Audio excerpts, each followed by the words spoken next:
السلام عليكم. ازيكم حبيبي؟ عاملين ايه؟ يا رب تكونوا بخير دايما يا رب وبأحسن حال، اللهم امين. بصوا، الحله دي آه مش عايزه اقول لكم يعني وقعت من على السلم. تمام. للاسف ما اكتشفتش ان هي الغطا بتاعها فيه مشكله الا لما جهزت الاكل وحطيته فيها، والمفروض ان هي لما مثلا بحطها على النار والاكل يغلي، الميه تغلي مثلا او الحاجه غليت، بحط الغطا بتاعها. فطبعا انا حطيت الغطا، فلقيت الغطا من الجنب، شايفين الجنب ده مفتوح والجنب اللي قصاده مفتوح، وده مقفول.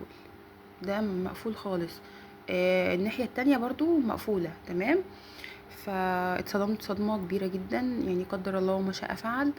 بس انا عايزه اصلحها فمش عارفه اصلحها. حاولت ان انا مثلا اضغط من الجنبين عليها بحيث مثلا ان انا ارجعها تاني، بس للاسف كانت حاجه عايزه حاجه قويه، وعايزه حاجه، عايزه ضغطه قويه، فما لقيتش فيه نتيجه. وحاولت بكل الطرق مثلا ان انا ارجعها تاني، فما عرفتش صراحه. حتى مثلا من الفكين من الجنبين بتوعها ما نفعش معاها خالص.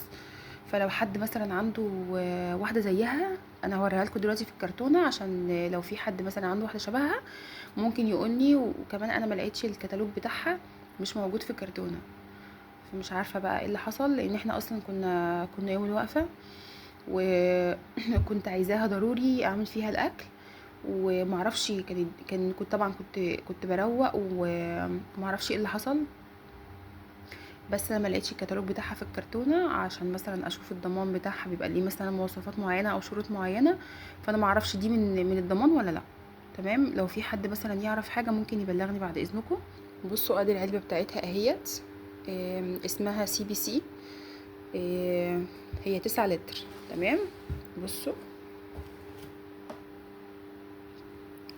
دي كل التعليمات بتاعتها، بس اهم حاجه طبعا الكتالوج بس مش موجود.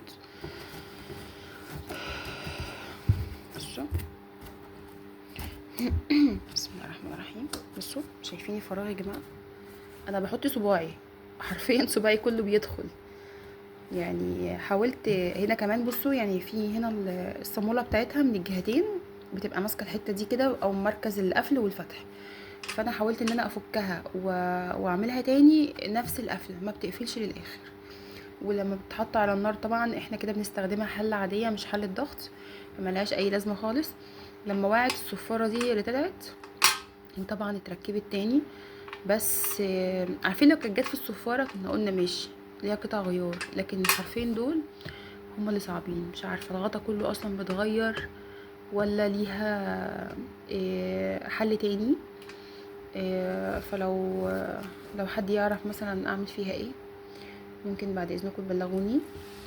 بحبكم في الله، والسلام عليكم ورحمه الله وبركاته.